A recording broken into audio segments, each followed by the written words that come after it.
Air hostess, pilot కావాలి అన్నదే మీ కల?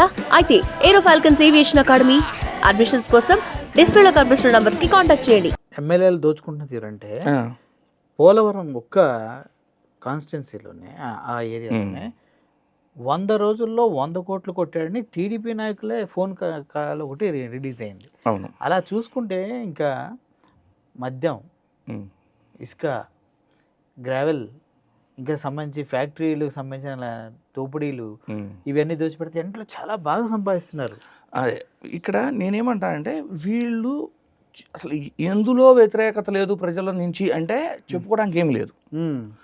సో ఆబ్వియస్లీ ఇవన్నీ ఎలా ఉంటాయి అంటే ఒకసారి రూలింగ్కి వచ్చాము, బేసికలీ 2 టైప్స్ ఆఫ్ మెకానిజం ఉంటుంది పాలిటిక్స్లో.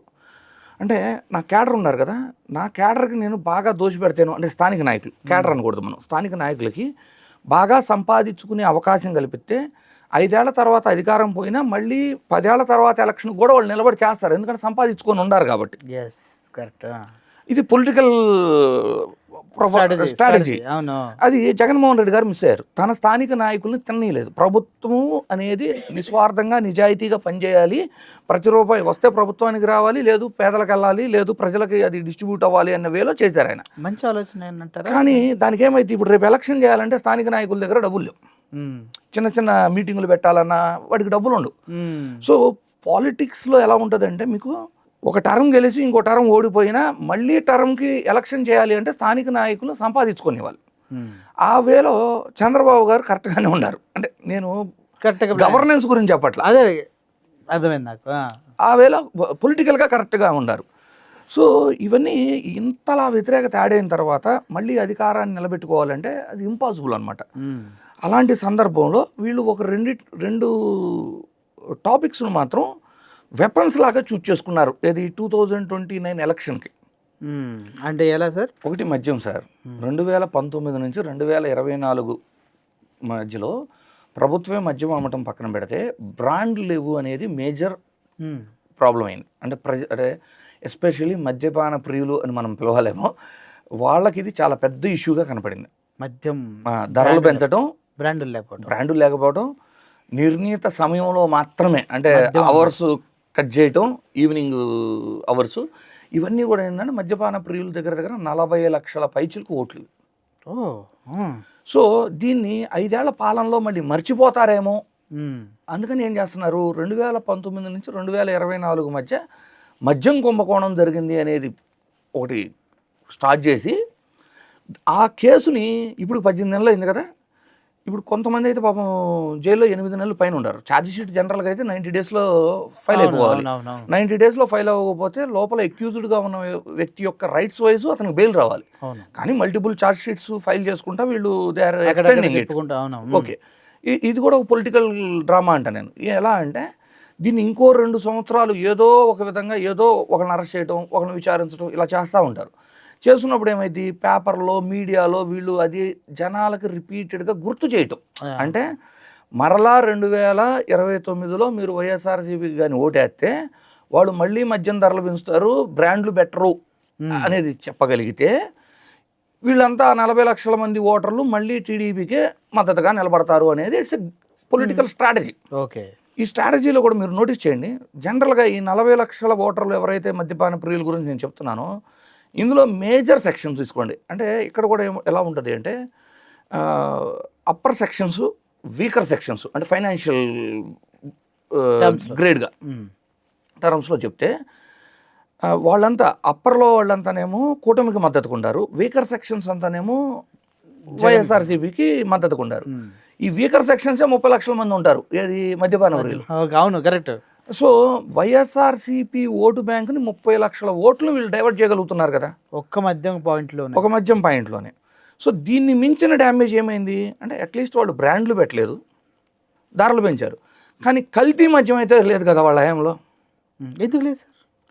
అంటే ఎలా ఉందంటే జగన్మోహన్ రెడ్డి 3,000 కోట్ల మద్యం కుంభకోణం చేశాడంటూ మాట్లాడుతూ దానిపైన వీడు ఆర్పీ కానీ, ఆర్పీ అంటే చేపల పులుసు అమ్ముకుంటాడు అబ్బాయి, నెల్లూరు అబ్బాయి, ఆర్పీ కానీ ఇంకొక సేమరాజు ఇల్లు కానీ మన తాడేపల్లి ప్యాలెస్లోనే మిషన్లు పెట్టి కౌంట్ చేశారంట అని కాన్సెప్ట్ చెప్పుకోవడం జరిగింది.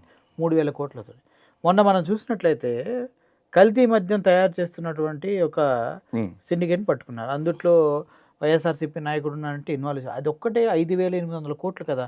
మరి మద్యము కుంభకోణం కానీ సిండికేట్ అయి చేస్తుంది టీడీపీ ప్రభుత్వం అన్న విషయం ప్రజలకు ఎలా తెలుస్తుంది? ఇప్పుడు చూడండి, కల్తీ మద్యం అనేది మొలకల చెరువు అవ్వచ్చు, ఇబ్రహీంపట్నం అవ్వచ్చు, డంపులు దొరకటం అనకాపల్లి కావచ్చు, పట్టుకోగలిగిన 2 ఇంకెన్ని ఉండయో ఎవరికి తెలియదు. పట్టుకోగలిగింది 2. సో ఇంకా చాలా ఉండి ఉండొచ్చు. అయితే ఇక్కడ చూడండి, ఆ కల్తీ మద్యాన్ని ఎక్కడ అమ్మగలరు? బెల్ట్ షాపులు అమ్మగలుగుతారు. బెల్ట్ షాపులు వైఎస్ఆర్సీపీ హయాంలో ఇప్పుడున్న తరహాలో ఉన్నాయా? లేవు కదా, అస్సలు లేవు. 2 వీళ్ళు ఏం చెప్పాలని చూస్తున్నారు? కల్తీ మద్యం అనేది ఇంకా పెద్ద డ్యామేజ్ కదా. అంటే వైఎస్ఆర్సీపీ హయాంలో ధరలు పెంచారు, బ్రాండ్ లేవు. దీన్ని మించి కల్తీ మద్యం అనే తరకి అది ఆరోగ్యము, ప్రాణాలు తీయచ్చు, ఈ రకరకాల ఇష్యూస్ అవి. కళ్ళ ముందు చనిపోతున్నారు కదండి చాలా మంది. సో అలాంటి ఇష్యూని డైవర్ట్ చేయాలి. అంటే ఇప్పుడు వీళ్ళు ఏదైతే 40 లక్షల ఓటర్లని మనం టార్గెట్ చేసుకొని మనం ఈ 5 ఏళ్ళు నడపాలనుకున్నామో, వాళ్ళకి కానీ ఆ కల్తీ మద్యం అనేది హైలైట్ అయిపోయింది అంటే వీళ్ళ మీద ఇంకా ఎక్కువ యాంటీ వస్తుంది. అంటే గతంతో పోల్చుకునే దానికంటే ఇది పెద్ద డేంజర్. అవును. సో దానికి ఏం చేయాలి? ఇమీడియట్గా ఇది కూడా వైసీపీ వాళ్ళదే అని చెప్పాలి. అందుకని పట్టుకున్న వాళ్ళనో ప్రశ్నించిన వాళ్ళనో ఏది చేస్తే ఇది వాళ్ళే చేస్తున్నారు అనే విధంగా జోగి రమేష్ గారిని అరెస్ట్ చేయడం జరిగింది. కానీ అసలు ఇదంతా అంటే జనార్దన్ రావు గారు చెప్పినా లేదు జయచంద్రారెడ్డి మొలకల చెరువు అయినా వాళ్ళని ఇంతవరకు అరెస్ట్ చేశారు. ఎవరు? జనార్దన్ రావుని కాదు, జయచంద్రారెడ్డి. అంటే ఎందుకు అరెస్ట్ చేయాలా? చేస్తే టీడీపీ ఇన్వాల్వ్మెంట్ ఉంది అంటారేమోనని కేవలం ఒక థర్డ్ పార్టీ లాంటి జనార్దన్ రావుని వైఎస్ఆర్సీపీ నాయకుల్ని అరెస్ట్ చేసి ఇది కూడా వైసీపీ హయాం నుంచి నడుస్తుంది అనేది ప్రూవ్ చేయాలని గవర్నమెంట్ ఏం చేస్తుంది సార్? కోడిగుడ్డి మీద ఏకలు పీకుతుందా? అది కూడా మాట్లాడతాం. ఇప్పుడు ఒక్క నిమిషం మనం లడ్డు దగ్గరికి వెళ్ళొద్దాం ప్లీజ్. చాలా పెద్ద వాళ్ళు రెండోది చూస్ చేసుకున్న వెపన్ ఏంటి? హిందుత్వ. పదే హిందుత్వాన్ని వాడుకుంటూ జగన్మోహన్ రెడ్డి గారు క్రిస్టియన్ కాబట్టి తిరుమల లడ్డులో కావాలని ఇది కలిపేశారు అనేది ప్రోపగాండా చేసి దాన్ని కూడా ఇలాగే 5 సంవత్సరాలు నడపాలి వాళ్ళు. వీళ్ళు అన్ని రకాలుగా ఫెయిల్ అయ్యారు. వాళ్ళు ఇచ్చిన హామీల్లో ఫెయిల్ అయ్యారు, ప్రెజెంట్ పాలనలో ఫెయిల్ అయ్యారు, రైతుల విషయం ఏది తీసుకున్నా ఫెయిల్ అయ్యారు. చివరికి ఇన్వెస్ట్మెంట్స్ విషయం తీసుకున్నా కూడా జగన్మోహన్ రెడ్డి గారు తీసుకొచ్చిన ఇన్వెస్ట్మెంట్స్నే ఇప్పుడు చూపించుకుంటున్నారు తప్పితే దావోస్లు ఏం తీసుకురాలేదు కదా. అసలు అది పక్కన పెట్టండి. ఇప్పుడు దుబాయ్ కానివ్వండి, యూఏఈ వెళ్ళినా వీళ్ళు ఏమడిగారు? ఆంధ్రప్రదేశ్ స్టేట్లో పోర్ట్లు ఉన్నాయి, లేదు మీకు లాజిస్టిక్స్ హబ్స్ పెట్టుకోండి, ఫుడ్ ప్రాసెసింగ్ పెట్టుకోండి, అంటే రెన్యూబుల్ ఎనర్జీకి సూటబుల్, ఇవన్నీ చేసి చూపించింది ఎవరు? జగన్మోహన్ రెడ్డి కదా. అంటే జగన్ చేస్తారు, వీళ్ళు ఫాలో అవుతారు, అంతకంటే ఏముండదు. అంటే ఇప్పుడు సచివాలయాల పేర్లను విజన్ అని మార్చాలనుకున్నా, లేదు అమ్మఒడి పేరు మార్చుకున్నా, లేదు ఆరోగ్యశ్రీ పేరు మార్చుకున్నా, మీకు చివరికి ఏదేంటి 3 రాజధానులు 3 అంతకుముందు కూడా ఉండేది వికేంద్రీకరణ పాలన కోసం. అవును, వాళ్ళు డిజైన్ చేసింది కదా. ఇది మండలి అనే టైప్లో కూడా. ఇప్పుడు వీళ్ళు ఆ జోన్సే పెట్టడం, పేర్లు మార్చడం తప్పించి వీళ్ళు ఇప్పటిదాకా చేసింది ఏంటంటే ఏముండదు. కానీ ఒక విషయం మాత్రం చెప్పుకోవాలి సార్, మంచి పేర్లు పెట్టుకుంటారు సార్. అసలు నేను ఒక విషయం అంటే మధ్యంది అయిపోయిన తర్వాత నేను ఇంకో విషయం చెప్తాను, మీరు గుర్తు చేయండి కావాలంటే. విజన్ మీద కూడా మాట్లాడదాం, విజన్ 2020, విజన్ 2047 మీద కూడా మాట్లాడదాం. అయితే వీళ్ళు ఏంటంటే వీళ్ళు వెపన్స్గా చూస్ చేసుకొని వైఎస్ఆర్సీపీని ఇబ్బంది పెట్టాలి అని చూస్ చేసుకున్న 2, 1 మద్యం, 2 హిందుత్వ. ఆ హిందుత్వ కోసం ఇప్పుడు లడ్డూ వ్యవహారాన్ని ఇలాగే ప్రొలాంగ్ చేస్తూ అంటే ఇప్పుడు కంటెంట్ ఉంటే కదా డిస్కషన్ వచ్చేది. అవును. ఇప్పుడు అరెస్ట్ చేయాలనుకున్నారు, చేసేసారనుకో క్లోజ్ అయిపోయింది కేసు. ఇంకో 2 ఏళ్ల తర్వాత 3 ఏళ్ల తర్వాత ప్రజలు మర్చిపోతారు. కానీ దాన్ని గుర్తు చేయాలి అంటే దాన్ని ఎక్స్టెండ్ చేస్తా ఉండాలి, ఏదో విధంగా లైమ్ లైట్ లో ఉండేలా చూసుకుంటారు. ఇంకో 1 సంవత్సరం 2 సంవత్సరాలు ఇలా సిట్టు అని ప్రశ్నించటాలు, ఒకరిని పట్టుకొచ్చామని ఇలాగ జరుగుతూ ఉండిద్ది. దీన్ని బ్రెయిన్లో ఎక్కిస్తూ ఉంటారు అనమాట, జరిగిందని. అయితే నిన్న ఒక 12 మందిని అరెస్ట్ చేసిన సందర్భం కానీ మీరు తీసుకుంటే కేసులో అక్కడ అంటే టీడీపీ వాళ్ళ పేపర్లోనే చాలా క్లియర్గా రాశారు. ఏమని రాశారు? ప్రభుత్వ ఉద్యోగి అయి ఉండి తను నిర్వర్తించాల్సిన బాధ్యతను సక్రమంగా నిర్వర్తించకపోవడం వలన ఈ తప్పు జరిగింది అని అరెస్ట్ చేయాలని చూస్తున్నారు.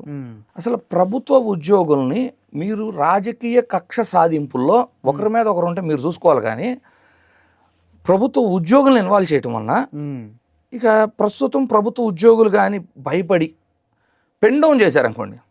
అంటే ఇప్పుడు రేపు మళ్ళీ అధికారం మారిద్ది. అధికారం మారినప్పుడు మళ్ళీ వీళ్ళ హయాంలో సైన్ పెట్టిన వాళ్ళని అంటే ఆ వృత్తుల్లో ఉన్న వాళ్ళని వాళ్ళు మళ్ళీ అరెస్ట్ చేయరని గ్యారెంటీ ఉండిద్దా? ఎందుకుంటుంది, బంగాళా ఉంటుంది.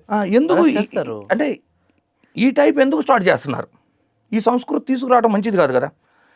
అంటే నేనేమంటున్నానంటే పొలిటీషియన్ అనేవాళ్ళు గెలిస్తే 5 సంవత్సరాలు మాత్రమే మీకు ప్రజలు ఇచ్చిన అధికారం. అవును. ప్రభుత్వ ఉద్యోగులు వాళ్ళ టాలెంట్తో మెరిట్తో వాళ్ళు 60 సంవత్సరాలు వచ్చే వరకు ప్రభుత్వ ఉద్యోగానే ఉంటారు. ప్రభుత్వాలు మారతాయేమో కానీ వాళ్ళ డ్యూటీ వాళ్ళు చేయాల్సిందే. అవును. అలాంటి ట్రాన్స్ఫర్ అవుతారు కానీ డ్యూటీ ఒకటే వాళ్ళది. అలాంటి ప్రభుత్వ ఉద్యోగులను ఎందుకు వీళ్ళు టార్గెట్ చేస్తున్నారు? వాళ్ళు అంత క్లియర్గా మెన్షన్ చేశారు కదా, ఏమని బాధ్యతను సరిగ్గా నిర్వర్తించలేదని. మరి 4వసారి సీఎంగా ఉన్న చంద్రబాబు నాయుడు గారు ఎలాంటి ఆధారాలు లేకుండా జంతు కొవ్వులు కలిసింది నెయ్యిలో అని ఆరోపణ చేయటాన్ని బాధ్యత, అంటే ఆయన మాత్రం ఆయన సక్రమంగా బాధ్యత నిర్వహించినట ఆ వ్యవహారంలో. మరి ఏమంటారు మీరు? మరి ఆయన కూడా అరెస్ట్ చేస్తారా? ఆయన లేదు. అయోధ్యకు వెళ్ళిన లక్ష లడ్డుల్లో ఇలాంటి జంతు కొవ్వు కలిపిన నెయ్యి కలిసింది అని ఆరోపణ చేసిన డిప్యూటీ సీఎం పవన్ కళ్యాణ్ గారిని అరెస్ట్ చేస్తారా ఇదే తరహాలో? అంటే బాధ్యత రాహిత్యంగా వ్యవహరించినందుకు.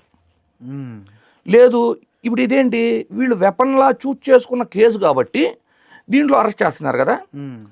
మరి కల్తీ మద్యం అనేది కూడా వైఎస్ఆర్సీపీ నుంచే నడుస్తుంటే అక్కడ కూడా ప్రభుత్వ ఉద్యోగులను అరెస్ట్ చేయాలి కదా. చేయాలి కదా. మరి ములకల చెరువు నుంచి ఇబ్రహీంపట్నం దాకా చెక్ పోస్టులో పనిచేసే ప్రభుత్వ ఉద్యోగులు, విజిలెన్స్, ఎక్సైజ్ వీళ్ళందరినీ కూడా అరెస్ట్ చేయాలి కదా మీరు. చేయాలి.